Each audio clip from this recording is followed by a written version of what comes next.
കാരണം നിങ്ങൾ ഈ പറഞ്ഞ ഇപ്പോ ചെയർമാനിന്റെ പറഞ്ഞ വാക്കുകൾ, ആ വാക്കുകൾ എന്ന് പറയുന്നത് ശരിക്കും ചെയർമാൻ റൂമിൽ നിന്നിട്ട് എന്നോട് പറഞ്ഞേ, നിങ്ങൾ ഏറ്റവും കൂടുതൽ മനസ്സിലാക്കിയത്, ഞങ്ങളെ ഏറ്റവും കൂടുതൽ മനസ്സിലാക്കിയത് നിങ്ങളാണ്. ഞാൻ പറഞ്ഞു, ഞാൻ തിരിച്ചാ പറഞ്ഞത്. കാരണം എങ്ങനെയാണ് നമ്മളൊരു ബന്ധം ഉണ്ടാക്കുക? നമ്മളൊരു രണ്ട് വ്യക്തികളെ കാണുമ്പോൾ നമ്മൾ ആ രണ്ട് വ്യക്തികൾ തമ്മിലുള്ള ബന്ധം ആദ്യം ഉണ്ടാവുക ആ വ്യക്തികളുടെ മുഖത്തുണ്ടാകുന്ന പുഞ്ചിരിയിലൂടെയാണ്, അല്ലെ? പുഞ്ചിരിയില്ലെങ്കിൽ ബന്ധം ഉണ്ടാവില്ല. എന്തുകൊണ്ട് പയ്യോളി മുനിസിപ്പാലിറ്റിയിലേക്ക് ഹരിതകേരള മിഷൻ വന്നു എന്ന് ചോദിച്ചാൽ, ഇവിടെ ഉണ്ടാകുന്ന ഇപ്പൊ കൂടിയിരിക്കുന്ന ഈ ജനക്കൂട്ടവും ഈ ഭരണസമിതി അംഗങ്ങളും സെക്രട്ടറിയും ഇവിടെ ഹെൽത്ത് സ്റ്റാഫും ഹരിതകേരള സ്ഥലങ്ങളൊക്കെ ഒക്കെ തന്നെയാണ്. നമ്മൾ എന്ത് പറയുന്നോ അതിനെ പോസിറ്റീവായിട്ട് പ്രതികരിക്കുമ്പോഴാണ്, അല്ലെ, വെള്ളം എങ്ങോട്ട് ഒഴുകുക? വെള്ളം ഒഴുകുന്നത് വെള്ളത്തിന് അനുകൂലമായ സാഹചര്യങ്ങളിലേക്ക് വെള്ളം ഒഴുകുള്ളൂ. അത്രമാത്രം അനുകൂല സാഹചര്യങ്ങളുള്ള ഒരു മുനിസിപ്പാലിറ്റിയാണ് ആ പയ്യോളി മുനിസിപ്പാലിറ്റി.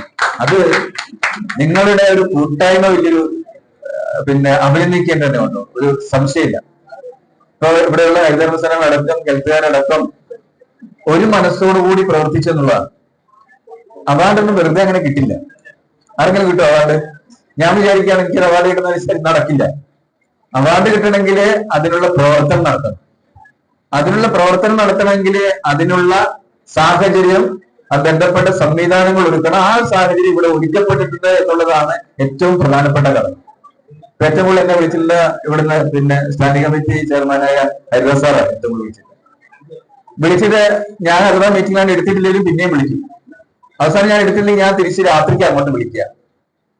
കാരണം അത്രമാത്രം ഒരു പ്രവൃത്തി നടത്തുന്നതിൽ ശുചിത്വ മേഖലയിലാവട്ടെ, ഏറ്റവും കൂടുതൽ അദ്ദേഹം ഇടപെട്ട് ശുചിത്വ മേഖലയിലാണ്. അത് നടത്തുന്നതിൽ ഏറ്റവും കൂടുതൽ അത് നടത്തി കിട്ടണം, അതിന് എന്ത് ചെയ്യണം എന്നുള്ള ഒരു വാശി അദ്ദേഹത്തിനുണ്ടെന്നുള്ളതാണ്. ആ വാശി ഉണ്ടാക്കുന്ന ആരാണ്? ഇവിടുത്തെ സിസ്റ്റമാണ്. ഈ മാറ്റങ്ങൾ എന്ന് പറയുന്നത് നമ്മുടെ ഇൻഫ്രാസ്ട്രക്ചറിൽ മാത്രമല്ല കേട്ടോ, നമ്മുടെ മനസ്സിലും കൂടെ ഒരു മാറ്റം ഉണ്ടാക്കി എന്നുള്ളതാണ്. അതിലൊരു പ്രധാനപ്പെട്ട ഞാൻ പറയാനുള്ള ഒരു ഉദാഹരണം തന്നെ ഞാൻ അനുഭവിച്ചതാണ്. ഇതേപോലെ ഞാനൊരു പരിപാടിക്ക് കോഴിക്കോട് വേറൊരു പരിപാടി ശുചിത്വമായിട്ട് ബന്ധപ്പെട്ട ഈ മേഖലയിൽ ബന്ധപ്പെടാത്ത ഒരു പരിപാടിയാണ്. ആ പരിപാടിക്ക് പോയപ്പോ അവിടുന്ന് ഒരാൾ വന്നിട്ട് എന്റെ കൈ പിടിച്ചിരുന്നു, സാറ് ഞാന് പയ്യോളിലെ സാറൊക്കെ പങ്കെടുത്തൊരു പരിപാടി ഉണ്ടായിരുന്നു. അന്നാണ് ഇങ്ങനെയൊക്കെ ഈ ശുചിത്വത്തിൽ എനിക്ക് ചെയ്യാൻ കഴിയുമല്ലോ എന്ന് മനസ്സിലാക്കിയത് അന്നാണെന്നാ പറഞ്ഞത്. എന്ന് പറഞ്ഞാൽ അദ്ദേഹത്തിന്റെ മുൻ കാലഘട്ടങ്ങളില് അദ്ദേഹത്തിന് അറിയില്ലായിരുന്നു എന്താണ് ചെയ്യേണ്ടിയിരുന്നത്. അത് മനസ്സിലാക്കി തന്ന ഒരു പ്രോഗ്രാം ആയിരുന്നു പയ്യോളി നടന്ന ആ പ്രോഗ്രാം എന്ന് പറഞ്ഞാൽ അതൊരു വ്യക്തി മാത്രം, ഞാൻ അറിഞ്ഞൊരു വ്യക്തി മാത്രമാണ്. അങ്ങനെ അറിയാത്ത എത്ര വ്യക്തികൾ ഉണ്ടാവും ആ ഒരു മാറ്റം സംഭവിച്ചത്. ആ മാറ്റം സംഭവിക്കണമെങ്കിൽ നിരന്തരമായ ഇടപെടലിലൂടെ മാത്രമേ നടക്കുള്ളൂ. ആ ഇടപെടൽ ഇവിടെ പയ്യോളി മുനിസിപ്പാലിറ്റി ചെയ്തു എന്നുള്ളതാണ് ഈ അവാർഡ് റാങ്കിങ് വന്നപ്പോ വെറുതെ വരുന്നതല്ല, അവാർഡ് റാങ്കിങ് വന്ന് പരിഗണിക്കപ്പെട്ടത് എന്നുള്ളതാണ്. ഇനി വന്നപ്പോ പറഞ്ഞു നിങ്ങളുടെ കൗൺസിലേഴ്സിന്റെ പറഞ്ഞ ഒരു ഓർമ്മത്തിരുത്ത് ചെയ്യുന്നുണ്ടെന്നാ പറഞ്ഞത്. ഒരുപക്ഷെ എനിക്ക് തോന്നുന്നത് അങ്ങനെ ആലോചിച്ച ഒരു മേ ബി ഇത് ഫസ്റ്റ് മുനിസിപ്പാലിറ്റി ആയിരിക്കാം പയ്യോളി മുനിസിപ്പാലിറ്റി. അത് തന്നെ അവരുടെ ഒരു മനസ്സിന്റെ വലിപ്പമാണ് കേട്ടോ. ഇവിടെ ഞാനിപ്പോ 2 ചെടി കാണുന്നുണ്ട്. ഇതിലെ കാണുമ്പോൾ എനിക്ക് ഭയങ്കര സന്തോഷമാണ്. ചെടി ഞാനിരിക്കുന്ന പോസ്റ്റ് ആദരവ് പറഞ്ഞ ജോയിന്റ് ഡയറക്ടർ എനിക്ക് ഇഷ്ടപ്പെട്ട പോസ്റ്റ് ഹരിതകേരള മിഷനാണ്. എന്തുകൊണ്ടെന്നറിയാം? ഹരിതകേരള മിഷനാണ് പ്രകൃതിയായിട്ട് ഏറ്റവും കൂടുതൽ ചേർന്ന് നിൽക്കുന്നത്. അത് ജോയിന്റ് ഡയറക്ടർ അല്ല. അപ്പൊ ഏറ്റവും കൂടുതൽ എനിക്ക് ഇഷ്ടപ്പെട്ട ആ ജോലിയാണ്. അത് ഒരു ചെടി കാണുമ്പോൾ നമുക്കുണ്ടാക്കുന്ന സന്തോഷം. അതുകൊണ്ടാണ് നമ്മള് ടൗണുകളെല്ലാം ചെടികൾ കൊണ്ട് അത് ബ്യൂട്ടിഫൈ ചെയ്യണം, സൗന്ദര്യ വർദ്ധിപ്പിക്കണം എന്നത് പറയുന്നതിന്റെ പ്രധാനപ്പെട്ട കാരണം അത് കാണുമ്പോൾ നമുക്കൊന്നും വലിച്ചെറിയാൻ തോന്നില്ല. അതൊക്കെ ഇവിടെ ചെയ്തുകൊണ്ടാണ് ജനങ്ങൾ അങ്ങനെ മാറിയത്. ജനങ്ങൾ മാറി ചിന്തിച്ചു തുടങ്ങിയെന്ന് മാത്രമല്ല, ചില തദ്ദേശ സ്ഥാപനങ്ങള് നമ്മുടെ ക്യാമ്പയിൻ കഴിഞ്ഞപ്പോ പിന്നോട്ട് പോയി എന്നുള്ളതാണ്. പക്ഷെ ഇവിടെ പിന്നോട്ട് പോയില്ല, തുടർച്ച വന്നു. തുടർച്ച ഏറ്റവും പ്രധാനപ്പെട്ട ഘടകമാണ്. അതിന്റെ ഒരു തുടർച്ച കൂടിയാണ് ഇപ്പൊ ഇത്. വീണ്ടും നമ്മൾ അതിനെക്കുറിച്ച് സംസാരിക്കുകയാണ്. ഹരിദാസ് സാറ് പറഞ്ഞത് മാലിന്യത്തെ കുറിച്ചാണ്, വീണ്ടും കേൾക്കുന്ന മാലിന്യത്തെ കുറിച്ചാണ്. വീണ്ടും മാലിന്യത്തെ കുറിച്ച് നമ്മുടെ മനസ്സിലേക്ക് അത് വന്ന് നമ്മുടെ മനസ്സിൽ ഞാൻ പണ്ട് പറഞ്ഞിട്ടില്ലേ, അരുത് എന്ന് പറയുന്നത് ഇങ്ങനെ വന്ന് നിൽക്കും. നമുക്ക് എറിയാൻ തോന്നില്ല, എവിടെ പോയാലും എറിയാൻ തോന്നില്ല. എനിക്കിപ്പോ എറിയാൻ തോന്നാറില്ല. ഞാനിപ്പോ എവിടെ പോയാലും എന്ത് വേസ്റ്റ് വന്നാലും വേസ്റ്റ് ബിൻ ഇല്ലെങ്കിൽ ഞാൻ ഇങ്ങനെ കൈ പിടിച്ചിട്ട് പോക്കറ്റിലിടും. എന്തുകൊണ്ട് എനിക്ക് അങ്ങനെ തോന്നുന്നേ? നിരന്തരമായിട്ട് ഞാൻ ചെയ്യുന്ന ഈ സംസാരവും ഞാൻ ഇടപെടുന്ന മേഖലകളും അതായതുകൊണ്ടാണ്. ഇനി നമുക്ക് അതിൽ നിന്ന് അടുത്ത ഓഡിയോ പ്ലസ് കിട്ടി എന്ന് പറഞ്ഞല്ലോ, ഓരോ പ്ലസിലേക്ക് പോകണം. മാലിന്യത്തിന്റെ നെക്സ്റ്റ് പ്ലസിലേക്ക് പോകണം. നെക്സ്റ്റ് പ്ലസ് എന്ന് പറയുമ്പോൾ ഏറ്റവും മേഖല ഇപ്പൊ നമ്മള് എല്ലാ സ്ഥാപനങ്ങളും ഹരിതമാക്കി, സ്കൂളുകൾ ഹരിതമാക്കി, ടൗണുകൾ ഹരിതമാക്കിക്കൊണ്ടിരിക്കുന്നു. ഇനി ഞാൻ ഒഴുകട്ടെ എന്ന രീതിയിൽ വെള്ളത്തെ നമ്മൾ അഡ്രസ് ചെയ്ത് കഴിഞ്ഞു. ഇനി വേണ്ടത് നമ്മുടെ വേസ്റ്റ് വാട്ടറിന്റെയാണ്. വേസ്റ്റ് വാട്ടർ നമ്മുടെ ബഹുമാനപ്പെട്ട മുഖ്യമന്ത്രി തന്നെ ഒരിക്കൽ പറയുകയുണ്ടായി, നമ്മുടെ ഭൂമിയുടെ എന്താ പറയണ്ടേ ഏറ്റവും വലിയ ഒരു കക്കൂസ് മാലിന്യത്തിന്റെ മേലെയാണ് നമ്മൾ ജീവിക്കുന്നത്. സത്യമല്ലേ? നമ്മുടെ ഒരു തുള്ളി വെള്ളം പോലും നമുക്ക് വിശ്വസിച്ചിട്ട് കുടിക്കാൻ പറ്റാത്ത സാഹചര്യത്തിലേക്ക് മാറിയിട്ടുണ്ട് നമ്മുടെ ഭൂഗർഭജലം. ഭൂഗർഭജലം എന്ന് പറഞ്ഞാൽ കിണറ്റിലെ വെള്ളം അടക്കം അതിലേക്ക് മാറിയിട്ടുണ്ട്. അത് ഇനി നമ്മൾ അഡ്രസ്സ് ചെയ്തേ പറ്റൂ. അതിനുള്ള പദ്ധതികളൊക്കെയാണ് ഇവിടെ വെച്ചിരിക്കുന്നത്. മുനിസിപ്പാലിറ്റികളെല്ലാം അതിന് വെക്കണം. അതിന്റെ മാതൃക ഉണ്ടാക്കണം. എനിക്ക് നിങ്ങളോടെല്ലാം ഇവിടെ കൂടിയിരിക്കുന്ന എല്ലാവരോടും ഉള്ള എന്റെ ഒരു റിക്വസ്റ്റ് എന്ന് പറയുന്നത് മാതൃകകൾ സൃഷ്ടിക്കുക എന്നുള്ളതാണ്. ആ മാതൃകകളാണ് നിങ്ങളെ മറ്റ് സ്ഥലങ്ങളിൽ പറയിക്കുക. ഇപ്പൊ നമ്മൾ പല സ്ഥലത്ത് സുൽത്താൻ ബത്തേരി എന്നെല്ലാം കേട്ടിട്ടുണ്ട് അല്ലേ? ഞാനും അവിടെ പോയാലും പറയും, നമ്മുടെ മേലത്തെ സംവിധാനങ്ങളെല്ലാം എവിടെ പോയാലും പറയും സുൽത്താൻ ബത്തേരി എന്ന് പറയും. എന്തുകൊണ്ടാണ് സുൽത്താൻ ബത്തേരി അങ്ങനെ വന്നേ? അവരാദ്യം ഒരു മാതൃക സൃഷ്ടിച്ചു. ആ മാതൃകകളാണ് പിന്നെ പോകുമ്പോ എല്ലായിടത്തും പറയും ആദ്യം സഞ്ചരിക്കുക, മുൻപേ പറക്കുന്ന പക്ഷികളായിട്ട് മാറുക. അല്ലെ? നമുക്ക് എല്ലാവർക്കും അതിന് മടിയായിരിക്കും. മുൻപേ പറക്കുന്ന പക്ഷികളാണെങ്കിൽ എന്ത് വേണം? ആദ്യം അപകടകരമായ കുറെ പ്രതിസന്ധികൾ നേരിട്ട് വേണം അവർക്ക് മുന്നോട്ട് സഞ്ചരിക്കാൻ. അല്ലെ? ആദ്യം സഞ്ചരിച്ച ഒരാൾ വഴി വെട്ടി തുറന്നു. അല്ലെ? കാട്ടിലൂടെ പോകുമ്പോ കാട് വഴി വെട്ടണം. ആരാണ് വഴി വെട്ടണ്ടേ? മുന്നിൽ നടക്കുന്നവരാണ്. പിന്നിൽ നടക്കുന്നവർ വഴി വെട്ടേണ്ട ആവശ്യമില്ല, അവർക്ക് പിന്നെ സഞ്ചരിച്ചാൽ മതി. അപ്പൊ മുന്നിൽ നടക്കുന്നവരാണ് അതിന്റെ മാതൃക എന്ന് പറയുന്നത്. ആ മാതൃകയാക്കാൻ ഇപ്പോ ഒരു പരിധി വരെ പയ്യോളിക്ക് കഴിഞ്ഞിട്ടുണ്ട്. ഇനി അപ്പുറത്ത് കഴിയും എന്നുള്ളത് ഈ കൂട്ടായ്മ. ഇനി അധികം കാലമില്ല, ഭരണസമിതിക്ക് അധികം കാലമില്ല. ആ കാലഘട്ടത്തിൽ ചെയ്യാൻ പറ്റുന്നത് ചെയ്യുകയും അടുത്ത ഭരണസമിതിക്കായിട്ട് തുടക്കം ഇടുകയും ചെയ്യുമ്പോഴാണ് അതിന്റെ കണ്ടിന്യൂഷൻ വരിക. ആര് വന്നാലും അല്ലേ, അടുത്ത ഭരണസമിതി വരുമ്പോൾ ഇപ്പോഴത്തെ ചെയർമാൻ നേതൃത്വത്തിൽ ചെയ്ത കാര്യങ്ങളുടെ ഒരു ഫൗണ്ടേഷൻ ഇട്ട് പോയാൽ ആർക്കും പിന്നോട്ട് പോകാൻ പറ്റില്ലെന്നതാണ്. അങ്ങനെ പയ്യോളി പിന്നെ ദേശീയ തലത്തിൽ തന്നെ ശ്രദ്ധിക്കപ്പെടുന്ന ഒരു മുനിസിപ്പാലിറ്റി ആയിട്ട് മാറും. ഒരു സംശയമില്ല. നിങ്ങൾക്ക് അതിന് കഴിയും എന്നുള്ളതാണ്. ഇപ്പൊ ഇവിടെ പറഞ്ഞല്ലോ ഹരിതകർമ്മസേനകളെ കഴിഞ്ഞ ദിവസം നമ്മുടെ ബഹുമാനപ്പെട്ട മന്ത്രി തന്നെ അഡ്രസ് ചെയ്തു, കേട്ടിരുന്നല്ലോ അല്ലെ? നിങ്ങളെ ഈ അവാർഡ് ഇപ്പൊ ചെയർമാൻ പറഞ്ഞില്ലേ, ആ അവാർഡൊക്കെ നേടുന്നതിന് കാരണഭൂതരായ ആൾക്കാരാണ് ഹരിതകർമ്മസേന. ചെറിയ ആൾക്കാരല്ല കേട്ടോ. ബഹുമാനപ്പെട്ട മിനിസ്റ്റർ അടക്കമാണ് നിങ്ങളോട് സംസാരിക്കുന്നത്. പണ്ട് അങ്ങനെ ആലോചിക്കായിരുന്നു? പണ്ട് നിങ്ങൾ മിനിസ്റ്ററെ കാണാറുണ്ടായിരുന്നോ? ഇപ്പൊ മിനിസ്റ്റർ, ബഹുമാനപ്പെട്ട മുഖ്യമന്ത്രി അടക്കം മുന്നേ ഹരിതകർമ്മസേനകൾ സംസാരിച്ചിട്ടുണ്ട്. അത്ര മാത്രം മാറ്റം ഈ ശുചിത്വ മേഖലയിൽ കേരളത്തിൽ വന്നു എന്നുള്ളതാണ്. ചെറിയ മാറ്റങ്ങളുണ്ടാവും, വലിയ മാറ്റം സംഭവിച്ചിട്ടുണ്ട്. ആ മാറ്റം നമ്മുടെ ഈ ക്യാമ്പയിന്റെ ഭാഗമായിട്ട് വന്നതാണ്. ക്യാമ്പയിന്റെ ഭാഗമായിട്ട് വന്നു എന്ന് മാത്രമല്ല, അതിനെ തദ്ദേശ സ്വയംഭരണ സ്ഥാപനങ്ങളിലെ ജനപ്രതിനിധികളും ജീവനക്കാരും ഹരിതകർമ്മസേനകളും ഹെൽത്ത് വിഭാഗവും എല്ലാവരും പോസിറ്റീവായിട്ട് കണ്ടുകൊണ്ടുള്ള നടപടികൾ സ്വീകരിച്ചെന്നുള്ളതാണ്. തുടക്കം നമ്മൾ ഇട്ടാൽ മതി, പിന്നെ നമ്മൾ കൊണ്ടുപോയിക്കോളും. ആരെങ്കിലും ഒക്കെ ചേർന്ന് കൊണ്ടുപോകും. ആ ഒരു പോസിറ്റിവിറ്റി നമ്മുടെ പിന്നെ പയ്യോളി മുനിസിപ്പാലിറ്റിക്ക് ഉണ്ട്. അതുകൊണ്ട് ചെയർമാൻ എപ്പോ വിളിച്ചാലും എനിക്ക് നോ പറയാൻ പറ്റില്ല. ആ നോ പറഞ്ഞാല് എത്ര തിരക്കുണ്ടെങ്കിലും നോ പറയാൻ പറ്റില്ല. കാരണം എന്ത് പരിപാടിയും ഇവിടെ നടത്തുന്ന പറയുമ്പോഴോ അല്ലെങ്കിൽ ചെയ്യുന്ന പറയുമ്പോഴോ യേസ് എന്ന് പറയുമ്പോഴാണ്. യേസ് എന്ന് പറയുന്ന ഒരു സിനിമ നിങ്ങൾ കണ്ടിട്ടുണ്ടാവും അല്ലെ? ഏതായിരുന്നു? ട്രാഫിക് എന്ന് പറയുന്ന സിനിമ. അത് കാണാത്തൊരു അപൂർവമായിരിക്കും അല്ലെ? അതിലൊരു ഡോക്ടർ പറയുന്നില്ലേ, നിങ്ങളുടെ യേസ് ചരിത്രമാകും, നിങ്ങളുടെ നോ ഒന്നും സംഭവിക്കില്ല. ഇങ്ങനെ എല്ലാ ദിവസവും പോലെ ആ ദിവസവും കടന്നു പോകും. പക്ഷെ നിങ്ങൾ പറയുന്ന ഒരു യേസ് ചരിത്രമായിട്ട് മാറും. ആ ചരിത്രമാണ് യേസാണ് ചെയർമാന്റെ യേസാണ് ഇവിടെ ചരിത്രമായിട്ട് മാറിയിട്ട്. അത് ഇനിയും യേസ് പറയുന്നുള്ള അങ്ങനത്തെ ഒരു വ്യക്തി ആയതുകൊണ്ട് എന്താണ് യേസ് പറയും. അപ്പൊ എനിക്ക് അതിൽ നിന്ന് മാറി നിൽക്കാൻ കഴിയില്ല. ഇനി നിങ്ങൾക്ക് മാറ്റങ്ങൾ ഉണ്ടാക്കാൻ കഴിയും. അതിലെടുത്തു പറയേണ്ട ഹരിതകർമ്മസേനകളുടെ പ്രവർത്തനം എടുത്തു പറയണം. ആദ്യഘട്ടത്തിലൊക്കെ അവർക്ക് എന്തെല്ലാം നേരിടേണ്ടി വന്നിട്ടുണ്ട്, അതിനെല്ലാം അതിജീവിച്ചില്ലേ? ഞാൻ അതാ പറഞ്ഞു, വഴിവെട്ടിയവരാരാണ്? ഹരിതകർമ്മസേനകളാണ്. ഒരു സംശയമില്ല. വഴിവെട്ടി തന്നെയാണ് അവരിത് ഇത്ര വരെ എത്തിയത്. തുടക്കകാലത്ത് ഞാനുള്ളതുകൊണ്ട് എനിക്കറിയാം, ഹരിതകർമ്മസേന മീറ്റിംഗിൽ വിളിക്കുമ്പോൾ അവർ പറയുന്നത് പലതും എന്താ പറയണ്ടേ ഇട്ടേച്ച് പോകാൻ തോന്നുന്നു പറയുന്ന ഹരിതവിമർശനങ്ങൾ എങ്ങനെയെങ്കിലും ഇതൊന്ന് ഒഴിവാക്കി പോകണം, അത്രമാത്രം വിമർശനങ്ങൾ കേട്ടിട്ടുണ്ടെന്ന് പറഞ്ഞ ആൾക്കാരുണ്ട്. അപ്പൊ ആരാണ് അവരെ ഈ ജനങ്ങളെ മാറ്റിയത്? അവരുടെ പ്രവർത്തനമാണ്. അപ്പൊ അവരുടെ അത്രമാത്രം മാറ്റങ്ങൾ ഉണ്ടാക്കിയെന്നുള്ള ഒരു സംശയമില്ല. അത് അവർ നേതൃത്വം കൊടുത്ത ഹെൽത്ത് വിഭാഗം, അതൊക്കെ വളരെ പോസിറ്റീവ്. പഴയ പോലെ ഒന്നല്ല. ചില ഞാൻ വളരെ മുനിസിപ്പാലിറ്റിയിൽ ഇങ്ങനെ പോകുമ്പോൾ എവിടെയെങ്കിലും പോകുമ്പോൾ എന്റെ ഒരു നോട്ടം പോവുക എപ്പോഴും എവിടെയാന്ന് വെച്ചാല് വേസ്റ്റ് കിടക്കുന്നിടത്തേക്കാണ്. അതൊരു ശീലമായിപ്പോയി. അതൊരു വലിയ പ്രശ്നമാണ്. അത് വേസ്റ്റ് കിടക്കുന്നുണ്ടെങ്കിൽ ഞാൻ അവിടെ കയറിയിട്ടുണ്ടെങ്കിൽ അത് കിടക്കുന്നുണ്ടെന്ന് പറയും. അപ്പൊ ചിലർക്ക് ഇഷ്ടപ്പെടില്ല.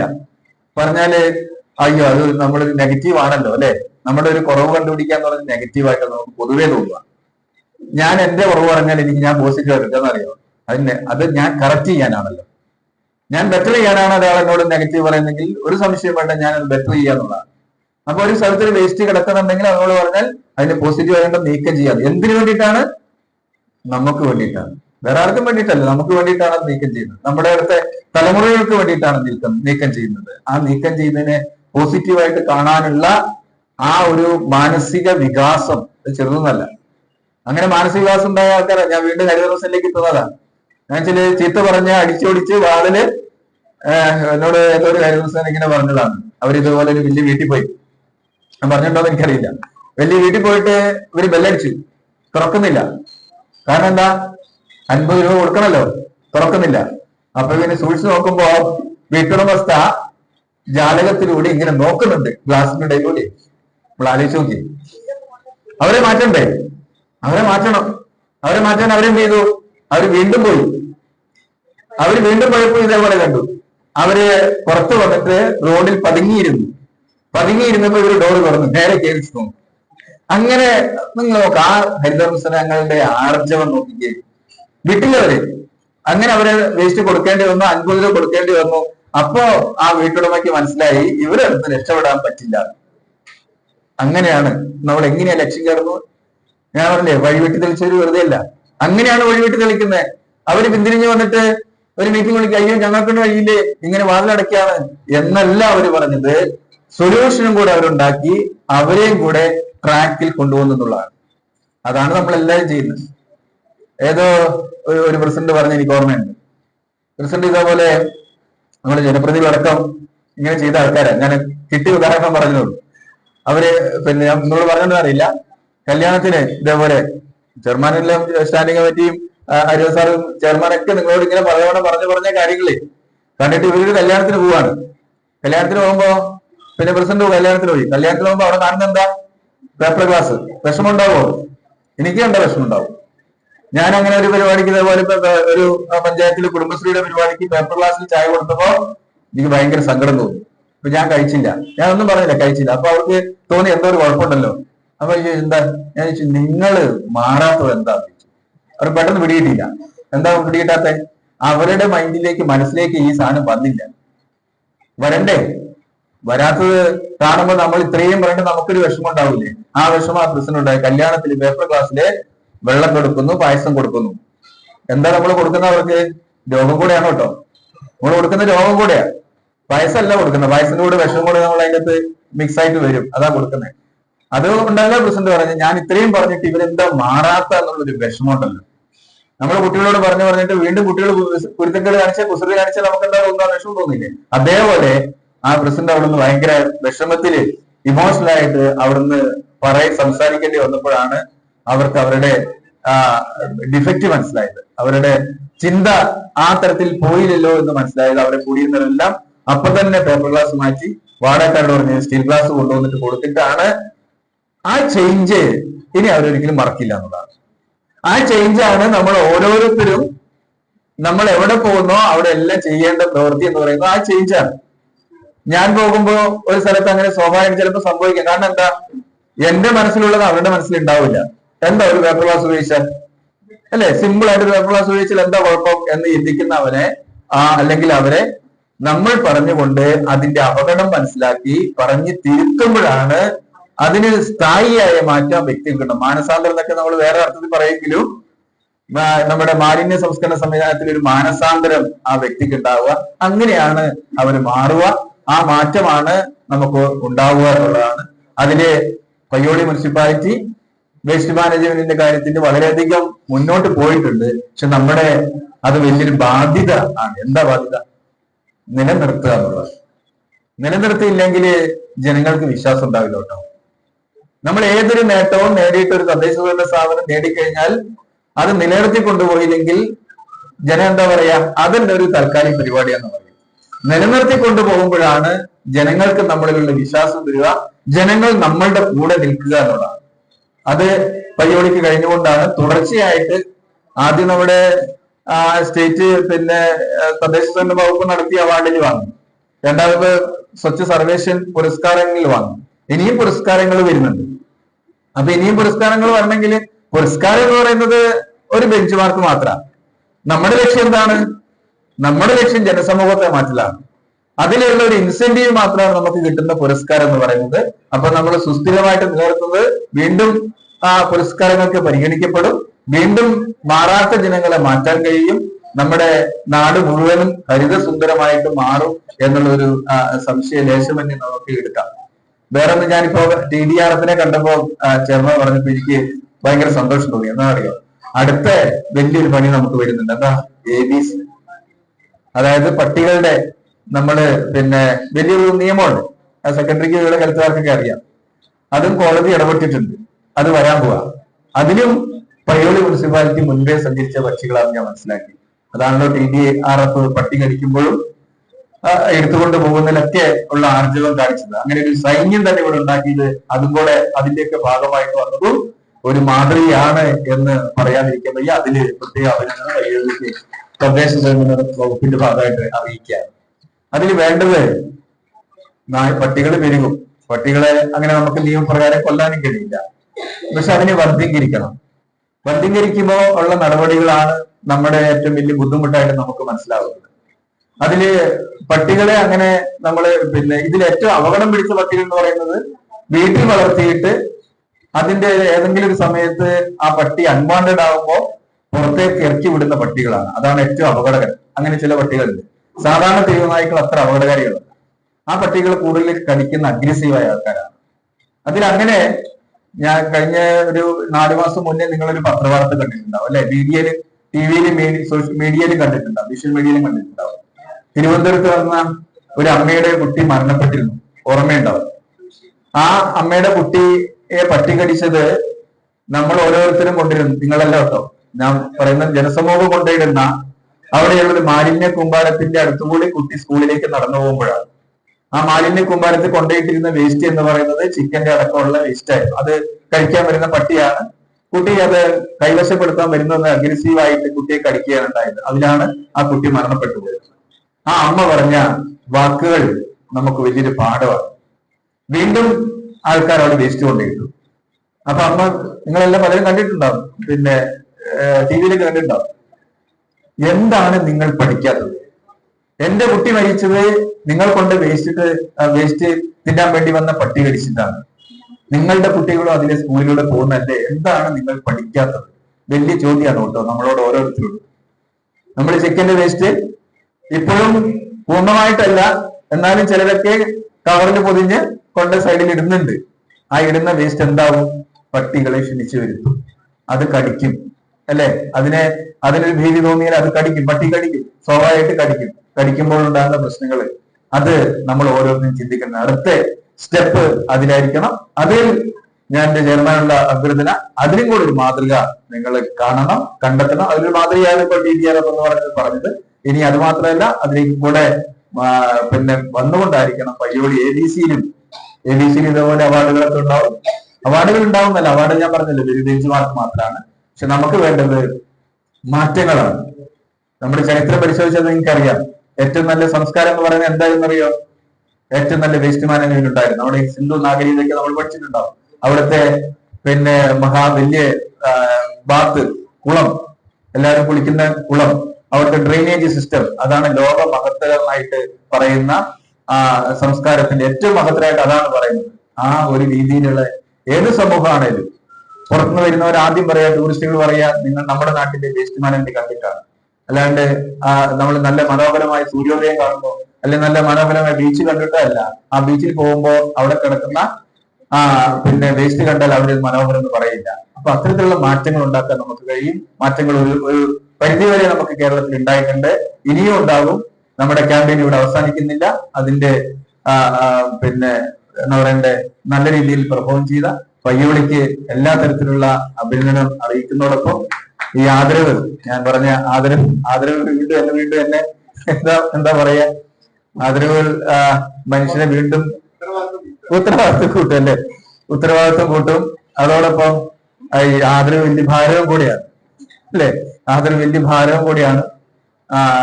പിന്നെ ആ ഭാരം എന്താണെങ്കിലും നിങ്ങൾ തന്നു, അത് ഞാൻ സ്വീകരിക്കുന്നു, സന്തോഷത്തോടെ സ്വീകരിക്കുന്നു. അതേപോലെ നിങ്ങൾക്ക് ഇപ്പൊ ചെറുപ്പം പറയുന്നത് എന്തും പറയാൻ ഒരാളായല്ലോ, ആർക്കും എന്തും പറയാം. എന്തും എന്നോട് പറയാനുള്ള, ഞാൻ ഇപ്പൊ എന്റെ കൂടെയുള്ള സ്റ്റാഫിനോടൊക്കെ പറയാറുണ്ട്, എന്തും എന്നോട് പറയാം, നമുക്ക് ചെയ്യാൻ പറ്റുന്ന മാക്സിമം ചെയ്യുക, മാക്സിമം ഔട്ട്പുട്ടാണ് പിന്നെ നമുക്ക് വേണ്ടത്. അതിനു വേണ്ടിയിട്ട് എന്ത് പ്രതിസന്ധികളുണ്ടോ നമുക്ക് കൂട്ടായിട്ട് ചർച്ച ചെയ്യണം, കൂട്ടായിട്ട് പരിഹരിക്കണം.